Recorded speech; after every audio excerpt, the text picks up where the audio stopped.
awesome to have you here. And Lance is in Florida. And Lance, let's talk about your first two deals, both on market. And Lance is also a fast tracker, so he kind of knows the weekly routine here. But Lance, thank you for taking the time to be here. And kind of like we do, you've seen how we do this a little bit, but maybe start out with your journey and kind of how you got your start in real estate, maybe how you have a connection to me. And then we're going to break in and we're going to talk about your first couple of deals that you've done and try to get into the nuts and bolts a little bit and break those down. What I'm most fascinated about is that these were on market and in Florida, kind of like when we recently did an interview in Texas, and that was fun as well because it's a non-dual agency state. So we'll talk a little bit about that. But Lance, Tell us a little bit about you. Yeah, absolutely. Thanks for having me. So the short end, basically, my mom came to me one day and said, "Hey, I think I'm going to sell the house." She's like, "I'm just going to sell it for what I owe." I was like, let's think about that. So I kind of dug into it, started running comps and so forth. And I said, all right, you can get way more. So that whole process there, dealing with her and, selling her house kind of got me refascinated back into construction and real estate and so forth like that. So then that leads me to YouTubing, and that leads me to you, one of the greatest flippers to ever do it. Binge watching one night, YouTube videos. And then really from there, just waking up the next day, like, let's see what's on market. Your whole strategy with dual agency, double dipping, started just making phone calls. One thing led to another. How long was it from that night of binging YouTube to that first deal? How long was that process? I think it was about 2 to 3 weeks. So fast. Yeah, it was. Yeah. Really so fast. I've only been a real estate investor per se for 2 months. I was at the end of November is when I started. And now here it's at the end of February or beginning of March, but yeah. Okay. So really brand new. I mean, just a few months ago to date, since that night in November till now, you did the one wholesale deal, then another wholesale deal. And that's where you're at right now and working on some other deals. Is that right? Correct. Yep. Man, that's pretty incredible. So you just took massive action. I mean, to go from that dabble stage or the learning education stage to I'm calling and making an offer, that was a pretty fast process. Yeah, because your videos got me excited. I've always been fascinated with real estate. So what was that process like though? I mean, was there a lack of confidence or just extreme confidence? Were you scared picking up the phone and calling an agent and making an offer? What was that like for you? Was that something you had to work through or just you were natural at it or what? So I'm a salesman at trade. Okay. I do sales for pest control. So that's what I do, my day job. That says a lot, Lance. So rejection is not something that you shy from. You get it. It's a numbers game. Yeah. People are going to say no. They're going to slam the door in your face. They're going to tell you to F off. You're going to get all that and you just roll with it. It's okay. Absolutely. It's always, anything in sales, it's always this many no's equals one yes. And that's just how it always is. Talk about that. I mean, we have a lot of people. I talk to a lot of people. I coach a lot of people and they really struggle with that rejection and maybe not having all the answers or looking dumb or all of these concerns about I've got to know everything before I can do anything. And how do you work through that? What would you tell somebody? You got some sales background. What would you say would be the biggest thing that somebody could do if they're getting into this game? They're new like you, and there's no way around it. You don't get deals if you don't make offers. You got to pick up the phone and talk to somebody and say, here's a number. What would you tell somebody to work through that? So we hear it all the time, what's the worst they can say is no, right? So for me, that's kind of like crazy to say, but that's the best thing, for a newbie that they can say is no, because at least you stepped into it and you got a conversation out of it, right? I always say that's the best thing, right? So that gets you had a conversation. Now you get to regroup and, see what mistakes you made, go from there, correct your mistakes or try to get better at your mistakes. I'm a huge believer in, failure is how you learn. And that goes with anything. You can put that towards anything in life. If you think about that, Lance, and everybody listening, that's a really great perspective because here's what happens. You talk to somebody and you make an offer and they say no. And you're like, okay, well, why? And then they bring an objection. And you don't know how to handle the objection because you're new and you've never heard that one before. But because you're in the habit of picking up the phone and making the call and doing the offer, those objections just come at you one after the other, another one. Pretty soon you're starting to hear the same objections. And then after a while, there's only so many objections and you know them all. And then you just do that enough times and pretty soon there's no more objections, right? Correct. And that's sales, right? That's on the phones. you do have an unfair advantage if you've got a sales background, because people with a non-sales background, it's a big thing to try to learn how to overcome getting on the phone, making sales, overcoming objections, dealing with rejection. But cold calling, talking on the phone, getting that rejection is just rolls. It just rolls off you like water off a duck. It's like not a big deal. Absolutely. Yeah. Guys, you got to grow thick skin. You cannot be good at this business if you're going to take it personally. You cannot take rejection personally. When you can get to a place where you roll with it, and I love what Lance said, I have the same mindset. Every no is that much closer to a yes. So in a way, you can say when someone says no, you can hang up the phone and say, awesome, I'm that much closer to a yes. Thank you. Yep. Thank you for that no. I'm that much closer to a deal. Now you're professing to the universe that your yes is right around the corner. In fact, your yes is probably this next call. And when you pick up the phone and you're anticipating that this one's the yes, that comes across in your demeanor, in the way you communicate, your nonverbal, your attitude, your tonality, your confidence comes through the phone. You're deserving of a yes, and you're going to get that yes because you believe it. The top salespeople, it's not that they have better skills and they got a better script or they have more knowledge. It's none of that. It's just their confidence, their belief that they deserve a deal. That is what gets them the deal. Would you agree, Lance? 100%. Yeah. Before I make any call, I say it. I'm like, all right, this is the one where I'm going to get this huge, split and profit. But I just tell it to myself and then make the call. In fact, there's another thought that I like to have, which is if I'm not making my offer where it should be a no, like it's ridiculously a no, I'm not offering low enough. The way math works in this business is, since it's a numbers game, all it is you do it enough times and you're going to get the yes.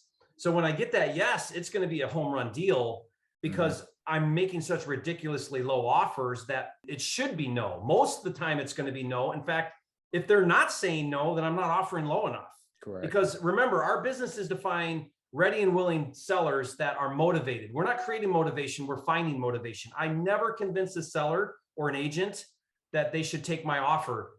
Rather, I want to just get on the phone and talk to somebody who's already in that place. They're already extremely motivated. And I'm just happen to be in the right place at the right time because I pick up the phone and do the call every day. And that's where you get the best deals. Perfect. Right place at the right time because you're picking up the phone every day. Yeah. And the biggest thing I would say that I've learned, because like any new real estate investor, you think the real estate agent knows everything. Oh, yeah. I'm telling you now, I could confidently say, and I've only been doing it for, a couple months. In my market, I probably know more than 80% of all the agents. And it's as simple as that. So that's the biggest hurdle you have to get over. You think you're calling this agent and they're a professional, right? Because they're supposed to be. And they honestly don't know more than you do. I record a lot of calls I do with agents. They'll say things to me and I'll just challenge it. I'll be like, wait a minute, why? That's not right. That's not true. Why? It's coming from a place of confidence. I don't mean it I'm not trying to be belligerent, but I'm not taking anything they say at face value. Nothing. Like they could tell me whatever they want to tell me. And I'm going to be like, I don't think so. No, you're still going to call the seller and make my offer. I know you just said that the seller won't take my offer, but you don't know that. So don't tell me you know that. And when you come from a place of confidence in what you're doing, and then also, like you just said, never accepting what an agent tells you as truth, always question what they tell you, then now all of a sudden you're able to have a conversation where you can get somewhere with the conversation. You can push yourself forward in a huge way, because what happens is newbies the agent will say something and the newbie will be like, oh, okay, well, that must be how it is, or that must be true. No, it's not true. I don't care what that agent said. That doesn't mean it's true. It might be true, but you need to assume it's not true. And you're going to be way better off assuming whatever they tell you is not true. So I love that. That's the right mindset to have about it. So Lance, let's talk about the first deal and then we'll go to the second deal. So you are in Florida, extremely competitive market, one of the most competitive markets in the US. You're in Polk County, which is a hot county. Mm-hmm. And so let's walk through the process. So this is on market, which means listed for sale with a real estate agent. So you set up some searches, you get this lead. What happened? How was your analysis? How did the phone call go with the agent? It was listed at 140. Their photographer was amazing, right? Because, the pictures look like 140. Oh, you got to steal. I seen it went in and out of contract a few times. So I knew I had some kind of motivation there, right? So they made it look better than it really was, which means it fell apart. 100%, 100%. So people got excited, then they went out and looked at it, and oh, oops, it's not that great, and then Yep. they back out. Okay. I called agent. He said, yeah, I'm going back under contract today. And he just started talking, right? You say it all the time, you just let them talk and they'll tell you everything, right? And this is one of them agents that was going on. The seller says, you can get it for this price, that's their bottom line. I said, okay, perfect. Well, this is what we do. I said, well, what's their inspection period? He said 3 days. He said, they're coming from 4 hours away. I said, well, this is what we'll do. I'll follow up with you in 3 days. If it falls through, then we'll get it under contract and I'll come out there, take a look, and we'll go from there. So I texted him on day 2. I said, hey, how's it going? He said, they haven't even showed up for inspection, falling apart. I said, perfect. So it fell apart. I put it under contract for 93. 93. Guys, listen to this. 140 list, 93 contract. Now, you said that the agent told you the seller's number. Did he tell you 93? He did. Okay. It gets better than that. All right. I went out there. Right off the bat, I understood why it was falling out of contract. Yeah. Foundation issues, needed everything, head to toe, total rehab. I did your method, calling realtors, asking if they had any investors, that wanted to buy properties in that area. I set up a few, them cash buyers to come out there. They got back with me, said, no way. So like you said. Because of foundation issues. Absolutely. Yeah.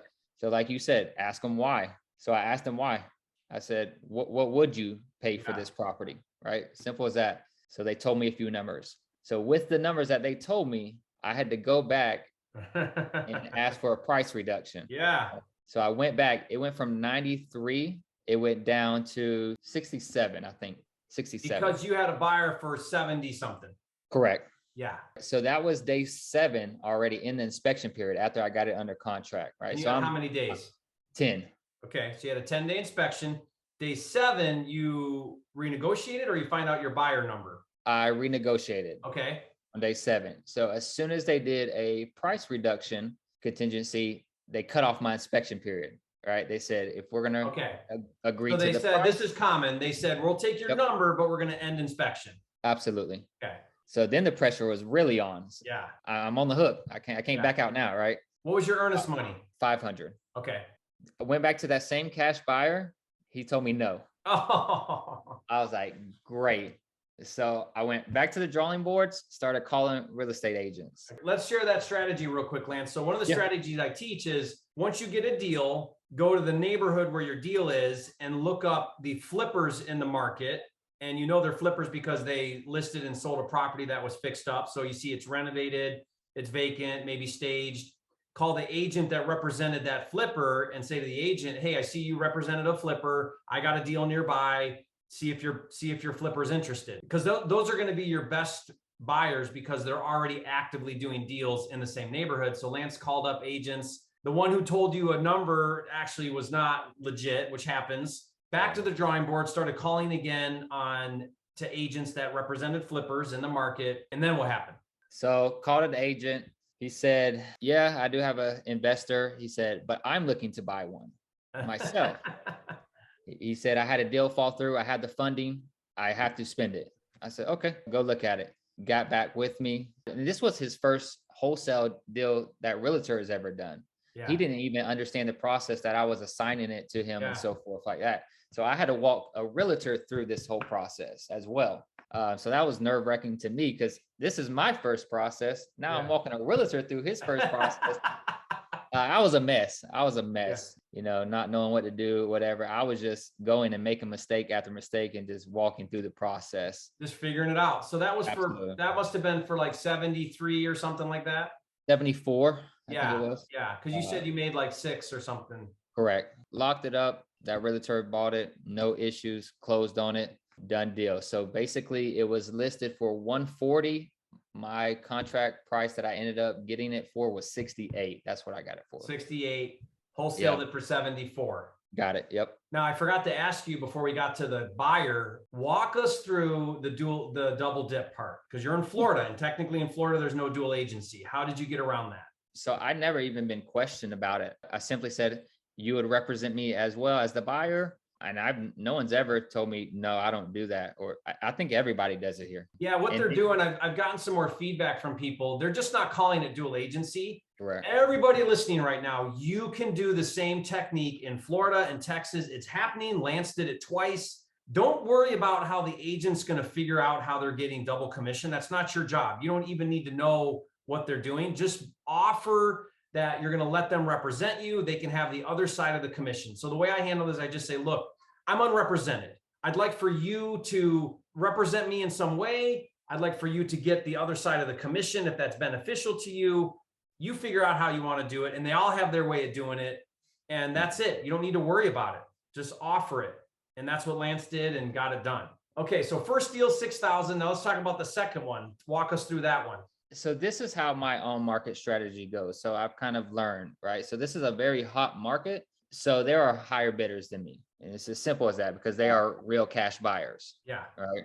So they're not making a wholesale profit assignment fee, Yeah. whatever. So what I like to do on my on market deals is I will set alerts. Once it goes in and out of contract at least once, that's when I pick up the phone. So you want it when it's gone pending and then back on market. Correct. Brilliant. I like that. Here's the strategy, guys. When a property goes pending, it basically comes off the market, time goes by, and then when it falls through, that seller now is even more distressed. They're even more motivated because they're like, oh crap, now I got to find a new buyer. They uncover problems usually, right? And so now they have to disclose there's a problem.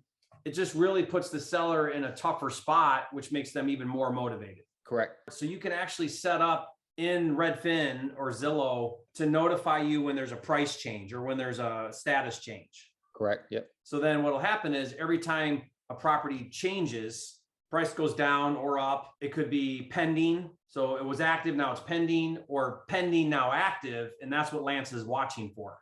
Correct. The second deal, I had one of them alerts for the status change. It went back pending. This was actually the third time it was in and out of contract. So I was like, all right, this is a good one. I'm sitting at my daughter's soccer game. I get this alert. I'm like, I have to make this phone call. So I stepped away, made the phone call. This property was listed at 175. I told him 135, I think. He said, yeah, seller would do that all day long. I promise you. So I said, well, let's verbally agree on that. He said, yep, I'll hold it for you. Go to look at it, meet the realtor. Took my contractor out there with me. We looked at it, found plenty of issues. Same thing. Reason why it kept going in and out, structural issues. Looked at them right then and there. I said, look, to make this a deal for me, I have to get it at 85. And in my head, I was actually going to fix and flip this one. He said, okay, let me make a phone call. He said, I'll call you back. 5 minutes later, he called me back as I was driving down the road. He said, let's do it. So it was listed at 175. I got it under contract at 85. Huge difference. Crazy. Lance, where did you get 85? Like, where'd you get that number? I figured out ARV from comps off of Zillow and Redfin in the area. I did, the strategy you teach times 0.70, then minus repairs. Yep. Then that's my buy price. Okay. So when I got out there and my guy told me, no, rehab's going to be more 30,000 or 50,000, whatever he told me. I said, all right. So I had 20 already allotted. I just minus 30 or whatever from that. I said, let me get a few more to see if I can get a few more thousand off of it. I actually think I even tried to get 80 and we came up to 85. He said, I have to clear 80 after closing. I said, well, 85 will get you there after your fees and whatnot. And so 85 it was. And at this point though, when you renegotiated it, you weren't renegotiating it based on buyer feedback like the other one. You renegotiated it based on a legit number to fix and flip. Correct. Gotcha. Yep. Okay. So now you got it at 85. And then what happened? So then it's the hard money game, right? So I actually went on to your Flipster site and I think you have some category where you can put in the deal information. And literally I put in the deal information. 2 minutes later, my phone was ringing off I couldn't get it. That's called the funding matchmaker. That's only available for Prime subscribers, but it's pretty sweet. How many phone calls did you get? Literally, probably, no lie, 25 to 30. That many? Oh yeah. Yeah. My phone did not stop ringing that whole night. And it was so stressful because I didn't know who to pick, So they're all salesmen too, right? When they pick up the phone, they're salesmen, right? So I know all the pitches. I said, look, you're not going to close me tonight. Okay. I can understand the sales words that you're saying. I said, it's not going to happen. I said, give me your terms and I'm reviewing everybody, and then we'll make a decision. So, found one, sent him all my information. He said, all right, perfect. This is going to work. They were doing an 85% for purchase price, 100% funding. Those are great terms. Yeah. Right. What was the Especially interest and points? 10 and I think 3 points. Okay. So points are kind of high. Interest is good, but yeah. Correct. So that was about the average that I found. Yeah. So I started going through that whole process, sent them all my information, because I hear you say, borrow private money for the 15%. Well, I have enough funding to cover the 15%, but I was like, let's see if it works. I want to find private money, right? Yeah. First call to my mom. Mom, I know you got extra money. Let me borrow this amount. I'll pay you back this amount whenever the flip's done. Of course, she told me no the first day. I called her again. I said, look, this is for real, Mom. How much did you offer her in interest? I did my mom 12%. I was trying everything to get it, right? That's fine. Where's she earning 12%? Probably nowhere. Nowhere. No, she has her money in a marketplace. Okay. Yeah, 0.04. Yeah. So then she agreed to it. So borrowed her money. So I have it. But that's not like, how much is that? So it was like 24, Okay. I think it was, something like that. Okay. Had it sitting ready. So then we're only waiting on an appraisal. Appraisal set for this date. I get a phone call. Appraisal's not going to be there. He backed out, not going to show up. I cannot get nobody else out there. Appraisals are the biggest issue with hard money right now, is getting appraisals on time for your closings. And that was probably 10 days before closing. Stressing out again. Now I have to wholesale it. Yeah, you're out of time. Because he was like, well, we can get an appraisal, but we have to move closing back, another month or something like that. I was like, no way. Buyer's going to do that. Yeah, deal's going to fall apart. Yeah. Absolutely. So I had to wholesale it. So I went online again. I looked at the biggest flipper there was, and I see their signs all over the place. Picked up the phone, said, hey, this is what I got. This is the price. They said, fine, I'll go check it out. Then they try to lowball me. I said, no. And I could have got it for more than what I did, the 11, but I was so nervous, so scared. I was like, I got to get this off my hands. You agreed to, assignment fee of 11,000. Perfect. Get it out of here. What do you think you could have got out of them? I honestly, probably 15. I could have got 15. Yeah. Easy. Another 4 or 5, probably. All day long. Yeah. Yeah. But they took it for the 11. Correct. Yep. Now, the first one, it was an agent. He just was looking for a deal for himself. He didn't know anything about the assignment process. You walked through it, you figured it out, you got it done. He clearly didn't care about it being on market. Did this buyer care that your deal was on market? They did not. As soon as I sent it to him, I told him it was on market. I'm not hiding anything. As soon as they Google the address, they're going to find out. All right. Yeah. So I said, this is an on market. Well, first I said, do you do on market deals? And as soon as they said yes, then I said, all right, here's the information. Here's the price. Great. Go from there. Yeah. So Lance, you'll run into, if you haven't yet, some buyers just don't do on market, and it's fine. Just move on, right? Like there's a buyer for your deal. Absolutely. Yeah, absolutely. I found that from the first one. People that didn't know the wholesale, strategy or whatever, they're like, how are you selling me this for $74,000 and when it's on market for 140? Yeah. They don't get it. Yeah. They don't get it. There's a lot of people that just are misinformed with how on market works. And the fundamentals are confusing for people because it's on market and there's an agent, when really the fundamentals haven't changed one bit. You have a contract. The list price is just the list price. It doesn't mean a thing. What matters is your contract. Correct. So your contract is below your price you're offering it for. And there you go. Like done, easy. Yep. Did either agent on the list side have any issues with you wholesaling it? Did they bring up any concerns? So the second one, yes, because I'm pretty sure he went to war for me for the 85, right? Yeah. So he fought to get you 85, and now they're finding out that you're assigning it for 11 grand more. Correct. Okay. So I had to have that conversation. What did you say to him when he's like, what's going on here? I see you're assigning your contract for $11,000. What the heck's going on here? How'd you manage that? Yeah, so I was 100% honest with him. I told him that this was, the plan from the beginning to fix and flip it myself. Deal fell through, and I said you had 2 options. Either I back out of the contract and it makes you look bad and the contract goes in and out again, or we all make a profit and I assign this contract to somebody. And everybody gets what I said they'd get. Seller gets what they're going to get. You're going to get your commissions. Nothing's changing here. And it's common for an agent when they find out that you're doing an assignment for them to get weirded out. Their primary concern is Am I going to get paid? Am I going to look bad to the seller? Right. So you just walk through some of that, but as long as you reassure them, what are they going to do? Bust up the deal? No, Correct. they're not going to bust up the deal. They don't want to see it fall apart. So you just work through it with them. That's all.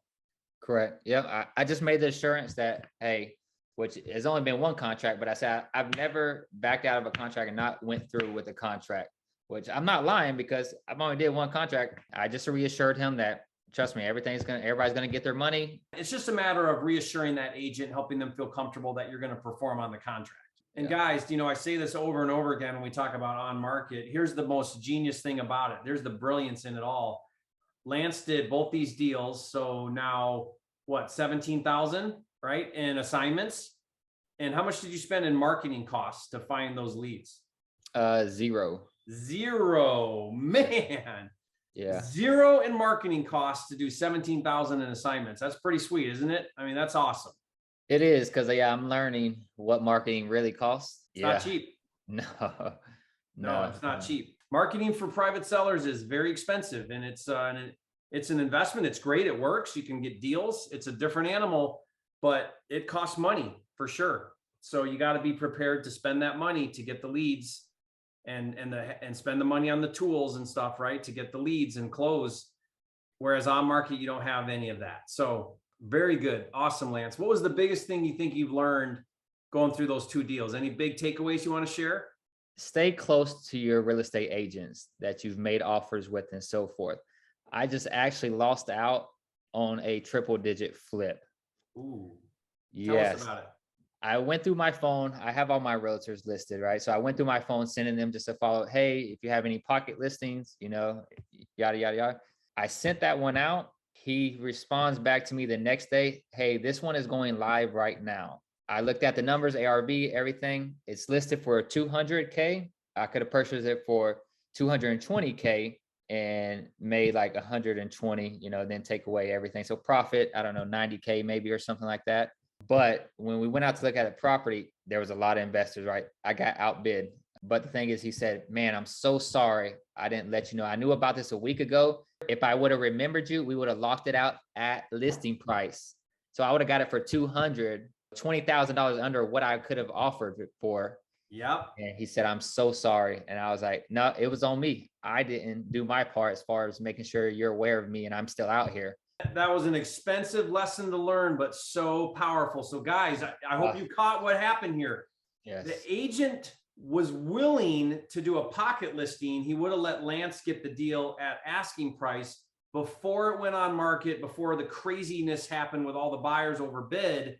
Because of the double dip relationship, he would have done that, but he forgot to call Lance, and Lance forgot to follow up and stay in front of them. So lesson here is stay in front of your agents. What that means is it means follow up often. Always ask agents that you're working with, that you make contact with. Hey, you got anything? You got anything for sale I can look at? You got anything I can make a cash offer on? Got any deals coming up that I can work with you on? How can I help you? What do you need? Stay in front of that agent, because you want to be front and center. When that agent gets another distressed property, you want them thinking, oh, I got to call Lance. Lance is my boy. Lance is my guy. I'm going to call Lance. I got another deal. Yeah, that was heartbreaking. Yeah. But I will follow it. If it does come out of contract, it is mine 100%. That's right, because you have that relationship. Yes. That agent's going to let you get it for sure. Correct. I guess the biggest takeaway is just not being scared to make mistakes. I knew nothing. I've never closed on a house. I've never done anything like that. And just going through the whole process, you will learn. If you didn't learn, you wouldn't be, a beginner at it. Yeah. Everybody had to start. Everybody had to start from somewhere. Yeah. So every expert was once a beginner, right? I mean, that's the honest truth about it. And so that you learn more going through those two deals than you could ever learn watching videos or reading or whatever, right? It's that imperfect action that's where you're going to have the most growth and the most learning. Everybody listening, take a principle, learn a strategy or a technique, and then immediately go apply it, go through that learning process. You're going to accelerate the amount of growth you have in the business by doing that. Like Lance, I mean, your next deal is going to be another set of learning, and you're going to keep getting better and better and better. We said it in the very beginning, the goal now is to get a pipeline, get enough deals going, build some consistency, get some processes and systems in place, and then be able to go full time. And when you make that transition, Lance, it's life changing because right now you're still dividing your time. So you've got to split your energy between the job, and this. And you'll see how magical it gets when you can go full focus on it, because you can only really do one thing at a time. We think we can multitask, but the reality is multitasking is not true. It's false.